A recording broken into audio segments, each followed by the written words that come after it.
춘천학연구소에 있는 유명이라고 합니다. 예전에 그 화성 시사를 쓸 때 저희가 여기 이제 한 2분 정도 분을 만나서 생회담을 하느라고 화성에는 이제 다녔던 인연이 좀 있습니다. 근데 오늘은 좀 1번 발표다 보니까 5시 40분에 출발해서 좀 오게 됐습니다. 다시 와서 반갑고요. 여기 저는 향남읍, 그래서 엄청 시골이지 않을까 했는데 엄청 시골은 아니고 완전히 아주 좋은 동네에서 발표를 하게 돼서 반갑습니다. 오늘 제가 PPT를 보면서 말씀을 드리면 시간이 많이 좀 절약되고 맞을 것 같습니다. 발표를 시작하도록 하겠습니다. 목차를 먼저 보시면 지역학이란 이렇게 되어 있고요. 지역문화진흥법과 지역학, 그 다음에 지방문화원진흥법과 지방문화원 지역학연구소, 그 다음에 지방문화원의 변화와 혁신의 필요성, 이게 좀 제일 중요한 부분일 것 같습니다. 그 다음에는 거기에 이제 안에는 문화환경의 변화, 그 다음에 지역학 연구 거점으로의 그 문화원의 전환, 그 다음에 지역문화재단과의 상생협력, 그리고 춘천문화원, 이제 저희 춘천학연구소의 그 운영 사례에 대해서 얘기를 하고자 합니다. 이제 지역학에 대해서 저도 이제 지역학 연구소에 가게 되면서 굉장히 열심히 찾아보고 준비를 하고 이렇게 하면서 찾아봤는데요. 1990년대 후반이죠. 지방화 시대를 맞아서 지역민의 삶의 질 향상과 지역 정체성 확립에 관심을 많이 갖게 됐습니다. 그러니까 그 지자체가 되면서 우리 지역에 대한 그 특수성, 그다음에 우리 지역이 어떤 건가에 대한 사람들이 관심을 많이 갖게 됐다는 거죠. 지역학에 대한 정의가 너무 다 달라서 국어사전에 보면 이렇게 그냥 일정한 지역의 지리나 역사, 문화 따위를 종합적으로 연구한 학문, 이렇게 되어 있습니다. 그러면 그 다음에는 그 정정수 선생님이 지금 지역학에 대한 부분들이 문화원이나 이런 부분에 굉장히 정리를 2014년도 책 이후로 정리를 많이 하고 계셔서 대부분은 이제 이분 거를 많이 인용하고 있는데요. 그래서 일정한 공간을 토대로 연구 대상을 설정하고 종합적 또는 학제적 연구를 수행함으로 주민의 삶의 질을 높이는 데 기여한 학문. 저는 사실은 여기 주민의 삶의 질, 여기에 방점이 있다고 생각합니다. 그러니까 이런 지역학이 결국 복무하는 것은 지역 주민들이 좀 더 행복한 삶에 좀 도움이 되는 것, 이 정도라고 생각을 하고요. 지역별 지역학에 대한 그 개념의 정의의 공통점은 일단 학을 첨가한다는 거죠. 강원학, 서울학, 춘천학, 여기 선생님 평택 연구원도 있다고 하시니까. 그 다음에 지역에 초점을 맞춰서 연구 대상을 제한한다. 세 번째는 학제적 접근과 현재, 과거, 미래를 아우르는 종합적 관점. 그러니까 그 지역에 지금 현재는 당연하고 과거부터 앞으로의 그 미래까지의 전망을 제시하는 것 자체가 이 지역학의 역할이라고 볼 수 있습니다. 이 5가지도 정정수 선생님이 정리한 거고, 그 이후의 학자들도 다 이거를 인용을 하고 있어요, 보면. 그래서 장소성, 특수성, 관계성, 정체성, 다양성, 이게 이제 지역학의 속성이라고 본 거죠. 그래서 당연한 얘기지만 어느 특정 지역, 그 다음에 특수성은 그 지역이 가진, 다른 지역도 있고 여기도 있고 이런 부분들이 아니라 이 지역만 가지고 있는 역사, 문화, 사회, 자연, 환경, 주민들의 삶, 이런 것들을 과거와 현재, 미래까지. 관계성, 왜냐면 여기가 혼자 있는 게 아니잖아요. 지역은 그 옆에 지역들과의 어떤 지역 주민과 주변 지역과의 관계, 그다음에 여기서는 입법, 행정, 사법기관, 이런 것도 중요하게 봤습니다. 요즘엔 정체성 얘기 좀 덜하지만 한동안은 정체성 얘기를 엄청 많이 했었죠. 그래서 이 지역 연구 결과가 지역 주민의, 우리 지역민의 어떤 고유한 정체성, 그런 거를 인식하고 강화하고 확대하는 데 기여한다.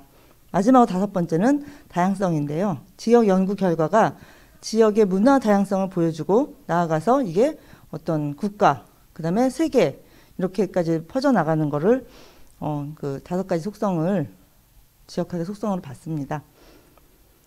그럼 지역학이란 그 개념 정립에 대해서 다 사람마다 다르기도 하고 또 지역학 연구소마다 좀 다른데요.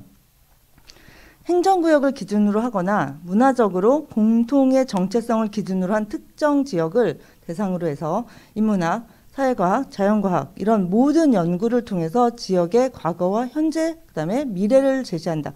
계속 똑같은 얘기를 하고 있습니다. 아까는 뭐 자연, 환경, 인문 이렇게 얘기했는데 그거를 이제 인문학, 사회과학, 자연과학 이런 식으로 이제 나눠놨고요. 지역학을 하는 목적, 그 지역 내부적으로 주민의 삶 제고하고 정주민의 공간에 대한 이해도를 높여서 자긍심과 소속감을 제고. 저희도 연구소의 목적을 보면 이런 부분이 좀 강조되어 있거든요. 그리고 또 목적의 지역, 외부적으로는 지역 정체성의 근원이 되는 지리적 특정, 문화자원 특수성 연구, 그 다음에 이제 또 제일 중요하죠. 어떻게 보면 관광객의 관심을 끌 수 있는 의뢰, 이야기. 오늘 같은 경우는 여기도 지금 화성의 구비문학 2부에 하고 있잖아요. 그런 부분들도 역시 그런 이야기를 발굴하고 발견하고 또 재창조해서 관광 명소가 되고 경제 창출까지 목적으로 삼고 있는 거죠. 여기 보면은 해당 지역학의 개념 정의, 강원학은 여기 보면은 강원인의 정체성, 여기도 보면 정체성, 주체성 몇 가지 키워드만 볼게요. 그걸 현대 시점으로 재해석해서 어떤 새로운 발전의 정신적 틀, 여기는 그런 정신학이라고 강원학은 정의하고 있고요. 경기학은 경기 지역에 있는 분들이 어떤 다각적인 접근을 통해서 다양한 실천적 활동을 지향. 조금 같은 학이라고 해도 사실을 약간씩 좀 다른 부분이 있습니다. 부산학은 종합적이고 학제적 연구를 해서 여기도 보면 학문적 지향 및 실천 활동, 여기도 보면 시민들의 삶의 질 향상, 여기에 방점이 찍혀져 있고요. 서울학이 좀 독특합니다. 서울의 장소 이력을, 왜냐하면 서울은 그 서울 사업 박물관이 있어서 보니까 그 편찬위에서 하는 부분 때문에 그런지 그 기록, 그 다음에 시간을 편년하고, 그 다음에 융합학이라고 아예 여기는 못 받고 있습니다. 학제간 연구를 통해서 하는 융합학이다 이렇게 얘기하고 있고요. 인천학은 인천의 역사, 문화, 사회적 정체성. 그래서 여기도 보면 인문학적으로 규명해서 미래상을 제시하는 게 목적이다 이렇게 되어 있고요. 전주의 제 학문 분야에 대해서 여기도 지속적인 발전하는 사회의 당면과제 해결과 미래, 그 다음에 학문적 논리를 제공한다. 제주 지역에 대한 학제 간 총체적 접근. 그래서 이것도 실천적 학문하면서 이것도 미래를 추구한다. 보면 지금 보통 정주민의 삶에 대한 어떤 질의 향상, 그 다음에 미래에 대한 어떤 전망 제시 이런 부분들에 좀 천착하고 있는 걸 알 수 있습니다. 그럼 두 번째 지역문화진흥법과 지역학. 이 목적 자체가요. 이 법은 2014년 2월 14일에 제정했는데요. 지역문화진흥에 필요한 사항을 정해서 지역 간의 문화 격차를 해소하고 지역별로 특색 있는 고유의 문화를 발전시킴으로써 지역 주민의 삶의 질을 향상시키고 문화국가를 실현하는 것을 목적으로 한다. 되게 거창합니다. 문화국가까지 실현하는 게 목적이고요. 요걸 좀 그냥 항목별로 보자면 지역 간 문화교차 해소, 그 다음에 지역별 특색 있는 고유 문화 발전, 지역 주민의 삶의 질 향상, 그 다음에 네 번째가 문화국가 실현. 요렇게 하기 위해서 지역학의 역할이라고 한다면 네 가지로 또 얘기를 할 수 있는데요. 문화격차를 해소하는 게 목적이기 때문에 거기다 지역마다 당연히 그러면 지역학 연구소가 필요하다. 두 번째는 고유문화를 발굴과 발전해야 되고 지역 주민의 그 이해, 삶의 질을 향상하기 위해서는 이해와 정주성 강화로 그런 것들을 목적으로 이룰 수가 있고 그 다음에 지역 간 균등한 문화국가를 실현하는 게 지역 간의 균등한 문화적 발전에 그런 그 역할을 할 수 있다는 겁니다. 그래서 추진 기본 방향은 세 가지로 보면 지역 문화 역량 강화에서 일단 일관성 있는 정책 목표로 지역 문화를 강화하고 그다음에 우리 지역만의 독특한 차별성 있는 지역 문화를 만들어야 되고 그걸 자발성과 주체적으로 만들어야 되고요. 그다음에 인재 육성. 저희도 보면 사람이 정말 그게 어디나 보면 사람이 없는 부분들이 있는데 좀 지역 문화에 복무할 수 있는 지역에서 자라고 나고 그쪽에서 교육받고 살았던 사람들을 좀 길러내는 부분들이 사실은 저는 어떻게 보면 가장 시급하다고 생각이 듭니다. 두 번째는 지역문화 공동체 형성. 주민들이 모두가 향유하고 알 수 있는 그런 공동체. 그다음에 자원 확충, 저변형 공간 확대. 세 번째로는 지역문화 발굴을 통한 지역경제 활성화, 융복한 콘텐츠를 개발하고 저희 좀 다른 얘기인데 춘천시청에 문화 콘텐츠과가 있어요. 그러니까 문화예술과, 문화유산과 이런 건 다 있잖아요. 그런데 저희는 문화 콘텐츠과가 새롭게 있어서 이런 부분들을 또 따로 담당하는 데가 있거든요. 이런 부분들이 저희 좀 연구소랑 연계돼서 좀 독특한 케이스라고 생각이 들고요. 그래서 문화도시, 문화마을까지 나가는 지역 브랜드를 발굴해야 된다. 마지막으로는 지역문화진흥법의 그 추진 기본 방향에 따라서 우리의 지역학을 만약에 그러면 어떻게 해야 되냐. 지역문화 정책 목표 설정에 필요한 자료와 근거를 제시해. 우리 지역학이 있어야 돼. 지역의 정책, 문화적인 교육 정책 목표는 만들어야 되는 거에 대한 자료와 근거를 확실하게 만들어야 되는 거고요. 그러다 보면 지역문화 콘텐츠를 발굴하고 도시재생, 요새 또 많이 하니까 도시재생 지역의 문화 기초자료를 조사하고요. 그다음에 지역 문화 거점 플랫폼을 구축을 해야 된다라고 봅니다. 지역학이 해야 될 일은 이런 것들이 있고요. 이제 이게 어떻게 보면 지방문화진흥법과 지방문화원 지역화 연구소 지금 여기가 제일 또 중요할 것 같습니다. 2020년 6월 9일에 일부 개정했고요. 올해 1월 1일에 시행에 들어갔습니다. 여기서 정말 중요한 거는 그 3조의 국가 등의 책무에서 국가와 지방자치단체는 지방문화원을 지원 육성하여야 한다. 그 다음에 국가와 지방자치단체는 지방문화원을 육성 지원하기 위하여 필요한 시책을 수립 추진하여야 한다. 그 다음에 제3조에 의해서는 이런 걸 수립할 때 체육관광부 장관은 지방문화를 지원 육성하기 위해서 중앙행정기관의 특별시장, 광역시장, 특별자치시장, 도지사 또는 특별자치도지사 이렇게 한 데에 협의해서 지방문화의 지원 육성에 관한 기본계획 5년마다 수립해야 된다. 이런 부분들이 저희가 문화원에서 어떤 식으로 지방문화에 어떤 걸 할 수 있는 법적인 근거가 되는 거죠. 그래서 각 호의 사항을 포함한다 해서 첫 번째는 지방문화 육성 발전에 대한 기본 목표 정책 방안. 두 번째는 지방문화원 활동에 필요한 전문 인력, 프로그램, 시설, 재원 확충 등에 관한 사항. 빨간 줄로 제가 지금 PPT에 있는데 이게 당연히 중요하기 때문에 그렇게 얘기를 한 거죠. 세 번째는 지방문화원과 지역 내 문화예술기관 단체 간의 협력에 관한 사항. 이런 부분들. 그다음에 마지막으로는 그다음에 지방문화진흥에 필요한 사항들. 이런 것들이 기본 계획에 들어가 있어야 되고요. 지방문화원에 대한 국가 등의 책무가 할 수 있다가 아니라 이제 정말 이건 해야 된다라고 하는 그런 필수 조항이 된 거죠. 옛날에는 할 수 있어라고 하는 게 아니 이제는 뭐예요? 반드시 해야 된다라고 하는 조항으로 조정이 됐다고 보는 거고요. 그래서 지방문화원 육성 발전을 위한 기본계획의 수립 의무 조항 신설로 지역문화진흥법 내에 시군구 기초단위의 문화도시 기본계획 수립과 동등한 지위가 됐다고 봅니다. 그래서 문화원 육성 발전 계획이 반드시 반영되어야 하고요. 그 제3조의 2항을 보면 기본계획 2호는 사무국 확대와 지역화 연구소 설립의 의무조항으로 활용. 그러니까 저희는 2019년도 2월에 개소했지만 이런 부분들이 그 이후에 이런 방향으로 나갈 거라고 볼 수도 있고요. 그다음에 이후에는 더더군다나 앞으로는 이런 부분들이 의무조항이 됐기 때문에 이렇게 가는 게 그 지방문화원에서의 방향으로 잡을 수 있다는 겁니다. 그래서 기본계획 3호는 기초단체의 지역문화재단과 관련 문화단체와의 상호협력을 통한 상생발전의 사업 모델 개발로 이어져서 특히 지방문화원, 지역화 연구소와 지역문화재단의 상호협력이 필요하다라는 부분이고요. 그 다음에 PPT 보시면 지방문화원 사업이라고 돼 있어서 이런 지역문화 사업을 수행한다. 첫 번째, 지역문화의 개발, 보존 및 활용. 두 번째는 지역문화, 향토자료를 포함한 지역문화를 발굴, 수집, 조사, 연구 및 활용.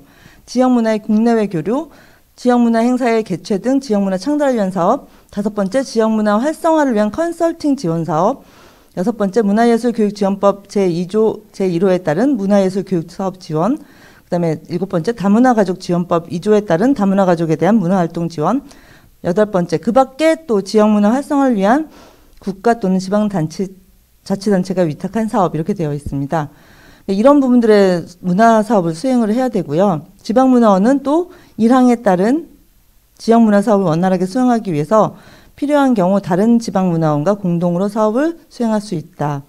그 다음에 데이터베이스 구축 얘기까지도 이렇게 나오고 있습니다. 사실 지역문화에서 그 플랫폼이라든가 데이터베이스 만들고 이런 얘기들은 지금 너무 많이 얘기가 되고 있지만 그게 문화원이랑 연구소에서도 이런 일들을 어떻게 보면 거점으로 너무 다 산발적으로 되어 있는 부분들을 이렇게 해야 된다라고 명시하고 있고요.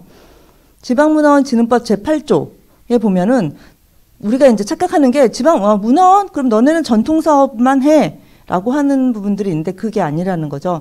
전통사업 부분은 전통문화, 전통 관련 문화사업, 전통문화 관련된 거는 당연한 거고 거기 외에 또 지역에 있는 문화 관련된 모든 것들을 해당이 된다라고 보고 있고요. 전통은 문화원, 지역문화재단은 현대 이런 식의 이분법적인 사고를 버려야 된다라고 이제 저희는 주장하고 있습니다. 그래서 제8조의 그 이후에 보면 그 지역문화사업의 자료 데이터베이스 구축 관리, 지방문화원은 지역학 연구 중심, 지역학 연구 거점, 동시에 지역학 연구로 얻어진 콘텐츠를 교육하고 또 지역의 문화행사를 위탁 시행함으로써 지역구의 문화 콘텐츠를 반영해서 문화축제를 펼쳐가는 시행자가 바로 문화원이 돼야 되고 연구소가 돼야 된다는 말씀을 드리고 싶습니다. 그래서 그러면 왜 우리가 이런 지금 이 시기에 지방문화원에 어떤 이런 거 필요한 것인가? 일단은 지금 상황이 너무 급격하게 변하고 있는 거죠. 2014년 지역문화진흥법 그 이후로 문화환경이 굉장히 변화하고 있고요. 엘리트 중심의 어떤 문화예술의 주체가 됐다고 하면 지금 이제는 생활문화로 완전히 지금 패러다임이 바뀌고 있다고 보는 거죠. 주민 참여형 생활문화예술로 전환되고 있고요. 두 번째는 기초단위 지역문화재단과 문화 관련 기관에 너무 많은 그 기관들이 굉장히 많아졌습니다. 지역문화재단 현재 서울에 22개, 경기 인천에 22개, 강원도 11개, 충청도 8개, 전라 제주 9개, 경상도 28개 등 100개 이상의 이렇게 있고 그런 다음에 관련 문화기관도 한국문화예술위원회, 한국문화예술교육진흥원, 한국문화정보원, 지역문화진흥원, 한국문화관광연구원, 뭐 그다음에 영어로 되어 있네요. 그다음에 문화재단 연합회, 한국문화예술, 예술경영 이렇게 굉장히 많이 있습니다. 이러다 보니까 우리 문화원이 가야 될 길은 어디지라고 하는 부분들이 생각을 하게 됐고요. 마지막 세 번째는 지방문화원진흥법의 2020년 일부 개정과 그다음에 올해 1월 1일 시행된 거기에 보면은 문화원이 연구사업, 교육사업 그런 각종 문화사업을 할 수 있는 기관으로 활용해야 된다. 그다음에 지방문화원 간의 네트워크 구축 그리고 광역 단위의 그런 생활문화 영역을 하는 정보 플랫폼 구축. 그다음에 지방문화원 여기가 좀 중요한데요. 시설 인력과 확충, 인력의 직무 역량 강화와 능력 개발, 전문성. 그다음에 생활문화의 예술. 그러니까 전문성이라고 하면 그 문화원 강원도는 18개 시군이 있는데요. 문화원이 당연히 다 있습니다. 그런데 뭐 원장님, 사무국장님, 행정직원 한 분 이런 식으로 되어 있는 것도 사실 있거든요. 근데 그런 차이들은 뭐냐면 전문 인력이 얼마만큼 있느냐의 부분이라고 저는 생각을 합니다. 그다음에 생활문화예술 교육 프로그램 확충과 시설로 확대. 전통이라는 것 때문에 자꾸 어르신들 문화사업으로 인식이 되고 있어요, 사실. 그런데 이런 걸 좀 극복할 수 있는 것들이 필요하고요. 관련 기관과 업무 협약을 통해서 저희도 맨날 무슨 MOU 맺는 게 일이야라고 할 정도지만 그렇게 자꾸 뭔가 연대하고 플랫폼을 구축하는 방법들로 나아가고 있고요. 저희 연구소 같은 경우도 그래서 기초단체 교육정화에서 3학년 학생들, 초등학교 3학년의 지역사회의 책을 만들어서 그 교재로 3,200명이 보는 교재로 사용하고 있습니다. 그래서 지역화 연구 거점으로 전환을 해야 된다라는 게 이제 제가 주장하는 바고요. 지역문화진흥법과 지방문화원진흥법의 목적과 사업에 부응하는 지역화 연구 거점으로서의 전환이 필요하고요. 그다음에 이미 사실은 많은 문화원들이 그런 지역에 대한 컨텐츠들을 발굴하고 조사하고 축적이 되어 있다고 생각해요. 그래서 이 부분들을 선도적으로 할 수 있는 역량이 있다고 보고요. 자료 축적의 문화 콘텐츠를 넘어서 지역학에 향유되고 지역 주민이 참여하는 정시 공연 이런 것들을 좀 했으면 좋겠고요. 지역문화재단과 상생. 그러니까 왜 자꾸 지역문화재단하고 문화원이 대립되거나 그런 데들이 상당히 많이 있습니다. 그래서 사실은 이제 양쪽이 같이 뭔가 해야지만 시너지 효과가 돼서 좀 더 나은 그 한 지역의 문화예술 부분들이 나아갈 수 있고요. 그 지역문화재단이 문화예술 단체 동아리를 지원하고 문화원 같은 경우는 그거를 지원해주는 그 뒤에서 어떤 컨텐츠를 만들어 가는 그런 역할을 하는 상생협력이 돼야 되지 않을까 이렇게 생각하고요. 문화정책 수립 문화도시 계획도 당연히 같이 하고 있어야 된다고 봅니다. 춘천도 문화도시로 지정이 돼서 문화재단이랑 연구소랑 같은 이제 뭐 여러 가지 일들을 같이 하려고 노력 중에 있습니다. 저희 연구소에 대한 얘기를 하면 시간이 맞을 것 같습니다. 춘천문화원에 저희가 원래는 이렇게 문화원에 들어가려던 건 아니었던 것 같은데 문화원에 그 향토사 연구소가 있어서 그 부분을 위해서 저희가 법령 부분을 이렇게 제정하고 정관을 바꾸면서 연구소를 만들었습니다. 그래서 소장 1인과 필요한 직원을 둔다. 그래서 원장이 임명한다 이렇게 되어 있고요. 그 저희가 춘천을 뭐 춘천답게 춘천심에 자긍심을 주는 것 이런 것들이 목적이고 아까 그 말했던 지역에 있는 연구소 목적이랑 저희도 그렇게 길게 쓴 비슷한 얘기들이 많이 있고요. 2월 15일 날 전국 문화원 가운데 처음으로 연구 전문 인력과 연구 공간을 갖추고 출범했고요. 대한민국의 진입 보편성 바탕으로 춘천만이 지닌 특수성을 밝혀내고자 만들었고요. 그다음에 저희가 이제 가지고 있는 지역 정체성을 찾고자 했고요. 춘천 시민에게 궁극적으로 정주의식, 자긍심, 그다음에 뭐 행복한 삶이라는 공감대를 부여하고자 했다고요. 지금 저희 10명이 있습니다. 운영위원 10명이랑 비상임 연구위원 33명, 그다음에 실무진으로 소장 1명, 저를 포함한 학예연구사 4명, 기록관리사 1명, 그다음에 그 데이터를 사진이랑 저희 뭐 초등학교 가서 막 자료 같은 거 받아오고 이러면 다 찍고 있거든요. 그래서 포토하는 전문 사진 하시는 분과 그다음에 이제 행정 업무 지원까지 해서 10명으로 되어 있습니다. 이제 시민의 눈높이에 맞는 춘천화 정리인가 시민들한테 뭘 돌려서 보여주자 이런 거를 이제 목적으로 했고요. 정립 이유 2가지가 첫째는 춘천을 정신적인 면에서 부유한 도시로 만들고자, 두 번째는 시민에게 행복을 좀 주고자 이런 부분들이 이제 뭔가 좀 이렇게 추상적으로 얘기하자면 그걸 위해서 저희가 만드는 어떤 결과물은 춘천 시민한테 모두 제공하고 그러기 위해서는 춘천 시민의 눈높이에 맞춰 정리하고 가공하자 이런 걸 목적으로 뒀고요.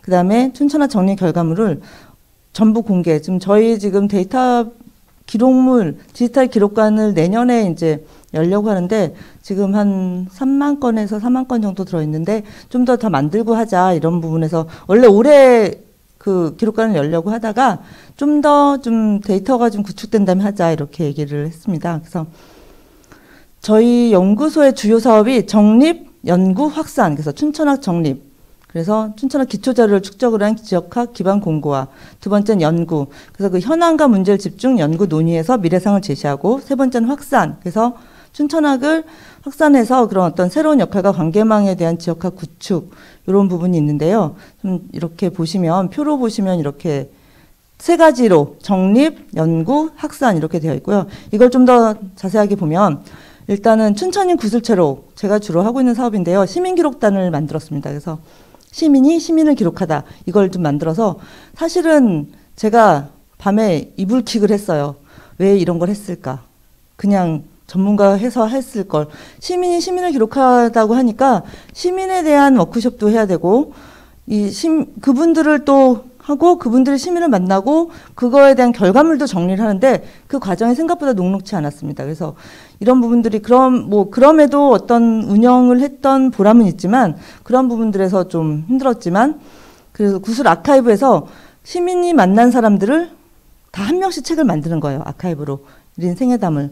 그 다음에 그거를 원래는 그냥 내려고 했더니 Q&A에서 제가 옛날에 보면 연구자들은 재밌지만 일반 사람들은 이걸 뭘 볼까? 그리고 그걸 다 만들어서 책을 배부하는 게 의미가 있을까 싶어서 좀 말랑말랑하게 만들자 해서 춘천인이라고 하는 매거진을 만들어서 그걸 연 2회 만들어서 그 부분들에서 좀 개인정보에 관계없고 또 같이 공유할 만한 일들을 모아서 했고요. 그 다음에 증언록. 작년에는 한국전쟁 70주년이라서 저희 춘천에 캠프 페이지라고 하는 미군 기지가 오랫동안 있었거든요. 그 것들을 이제 정리하는 기념을 해서 한국전쟁과 춘천, 그 다음에 올해는 저희가 댐이 3개가 있습니다. 소양댐, 춘천댐, 청평댐 이렇게 청평댐이라 의암댐이 있어서 그 댐에 대한 부분들을 정리해서 댐과 춘천 이제 지금 나올 거고요. 내년에는 춘천에는 그 조그만 데도 대학이 4개나 있습니다. 그래서 그 대학가 춘천 이런 식으로 좀 정리를 이건 증언록을 똑같이 구슬체록을 하지만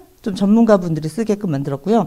지역사회 문화조사는 그 읍면지들은 좀 있는데 동에 대한 기록들이 없어서 제가 동에 대한 지금 현재의 기록들이 반드시 필요하다. 그래서 소양동, 금화동, 약사명동인데 도시재생하는 순서대로 지금 만들고 있습니다. 도시재생해서 좀 먼저 모습을 남겨놓으려고 하고 있고요. DB구축 여기가 아까 말씀했던 디지털 기록관이라서 사진, 문서, 그러니까 춘천 일제강점기 때 나온 신문에 있는 일본 신문 기사까지도 다 번역해서 지금 저희가 작업을 하고 있고요. 그런 것들을 다 디지털로 변환하고 기록사진집 또 2건이나 만들었고요. 그다음에 그런 이제 대시민 서비스 내년에 하려고 생각 중이고요. 이게 춘천인 창간호랑 2호의 표지이고요. 이게 이제 화양연화라 그래서 춘천의 화양연화에서 소양강 지금은 댐 때문에 이렇게 되어 있잖아요. 강모습이 없고 다 그냥 물로 되어 있는데 옛날. 그다음에 여기는 춘천의 공지천에 있던 팔각전 모습입니다. 그다음에 한국전쟁과 춘천 소양동 이런 식으로 책이 좀 발간됐고요. 이게 저희 시민기록단 그 출판 기념회 했던 시민기록단과 찍었던 사진입니다. 연구 부분은 지명사전 발간에서 법정동, 읍면동에서 지금까지 나왔던 지명들을 다시 정리해서 어떤 저본을 만들려고 하고 있고요. 신진 연구자, 인문사회 각 한 편에서 1년에 일정 정도의 금액을 주고 지원금을 주고 거기에 대한 논문을 발표하고 있고요. 지역연구 문헌 발간에서 춘천화 연구, 서상천 전집 이렇게 만들고요. 학술대회도 처음에는 춘천화 과거와 현재 그리고 미래, 그다음에 작년엔 춘천 문화예술의 현황과 전망, 그다음에 지난주에 했습니다. 춘천의 시장과 상권 이런 식으로 학술대회를 하고 있고요.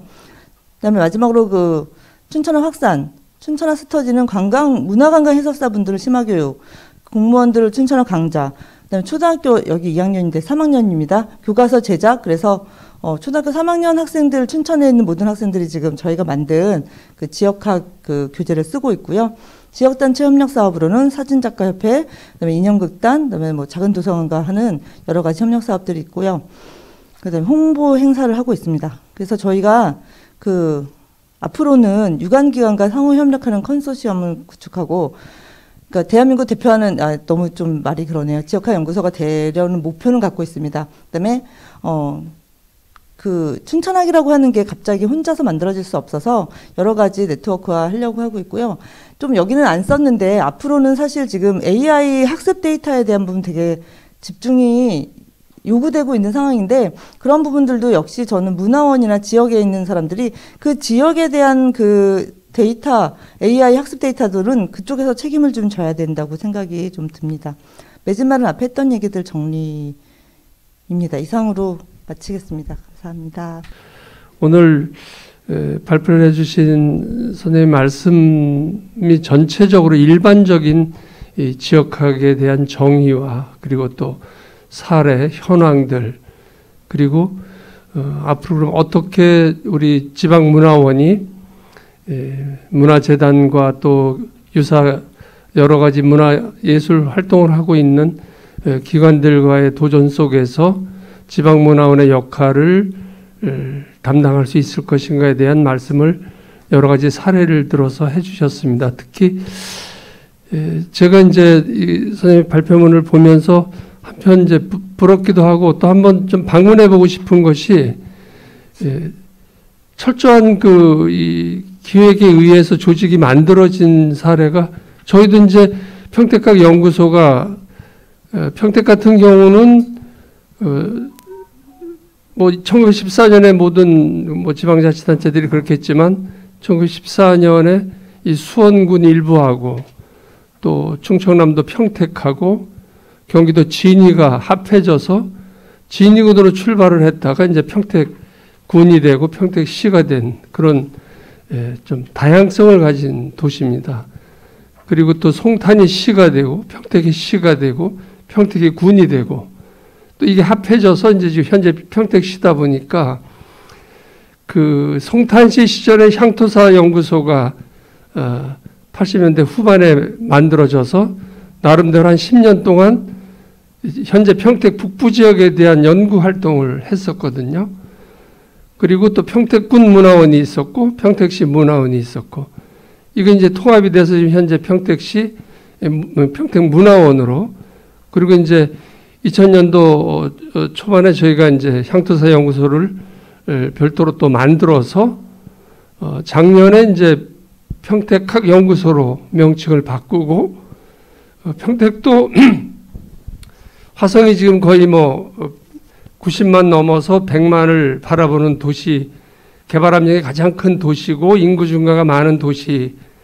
평택도 마찬가지로 지금 통합 당시에 30만이던 것이 지금 지난달로 56만이 넘어섰고 앞으로 뭐 70만, 80만을 내다보는 개발 압력이 많은 도시인데 춘천 같은 경우는 인구는 제가 알기로 30만이 안 되죠.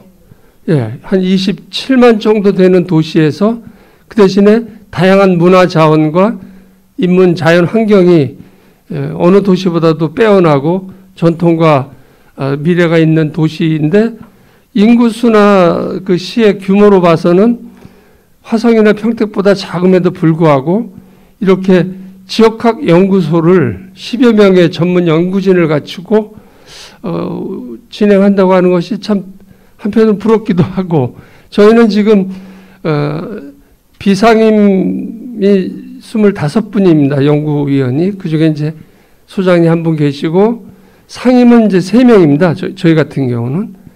그리고 이제 문화원에 이제 문화사업부가 따로 있고, 그래서 저희도 활발하게 지금 그동안 해왔던 향토학, 지역학에 대한 부분들을 도시가 평택 항이 있고 미군 기지가 있고 이런 다양성 속에서 그 전통적인 것에서만 매몰되지 않고 현대적으로 접근해야 되는 부분에 대한 다양한 연구진을 구성해서 저희도 지금 갖췄지만 예산 문제 때문에 분야별 연구 지원이라든지 이것을 좀 더 다양하게 지금 못하고 있습니다. 앞으로 저희 숙제인데, 선생님 말씀에 이제 여러 가지 그 사례, 그리고 춘천학 연구소가 하고 있는 것들을 보면, 이렇게 할 수 있는 문화가 이렇게 거의 많지가 않잖아요. 그죠? 많지가 않고, 저희 이제 희망사항인데, 그렇다고 하면 이것을 꼭 지역학 연구소나 지역학으로라는 명칭을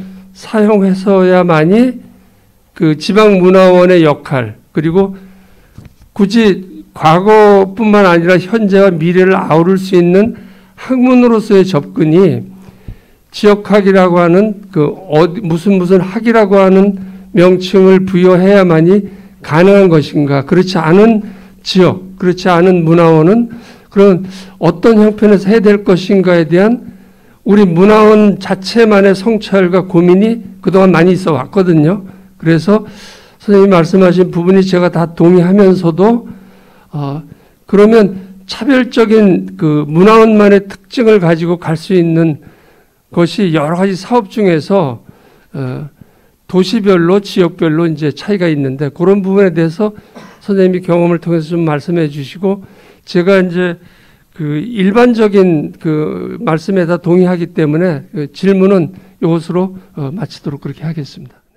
시장이 바뀌면서 저희 연구소가 공약이기도 했고, 또 전폭적인 지원 부분들, 저희가 사업비만 7억인데요. 내년에는 8억으로 지금 증액을 올려놓고 있습니다.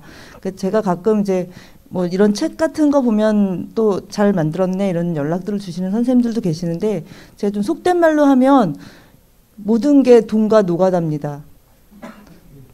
돈이 있고 그다음에 갈아 넣을 인력이 있으면 되는 거죠. 그런데 이제 그런 부분들이 좀 잘 맞아서 저희가 좀 운이 좋았던 것 같고요.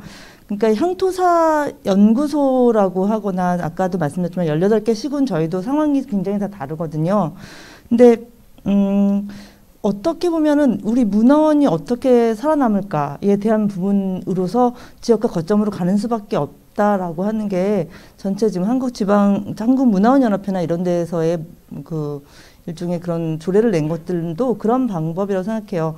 문화재단 춘천시 같은 경우는 1년 예산 200억입니다. 저희랑 비교할 수가 없고, 그쪽에서의 사업이라고 하는 부분들이나 문화나 생활예술 쪽으로 하는 부분들은 문화원에서 감당할 수 있는 상황들이 아니고, 또 계속적으로 그쪽이랑 같이 저희가 무슨 그 대립각을 세울 것도 아니라고 생각을 합니다. 또 춘천 같은 경우 문화도시가 또 선정이 돼가지고 또 예산이라든가 또 같이 일을 해야 되는 상황들이 많이 또 이루어져 있고요. 저희가 지금 이제 노원문화원이나 이런 데도 가서 강의를 이렇게 이런 거에 대해서 얘기를 하고, 그다음에 재작년에 제가 충주문화원에도 저희 연구소를 좀 이제 얘기를 해달라 해서 한번 갔었고요. 파주문화원 같은 경우는 와서 저희 원장님이랑 다 만나고 또 이런저런 것도 설명을 많이 듣고 저희가 이제 그런 일들을 좀 하고 있습니다. 그래서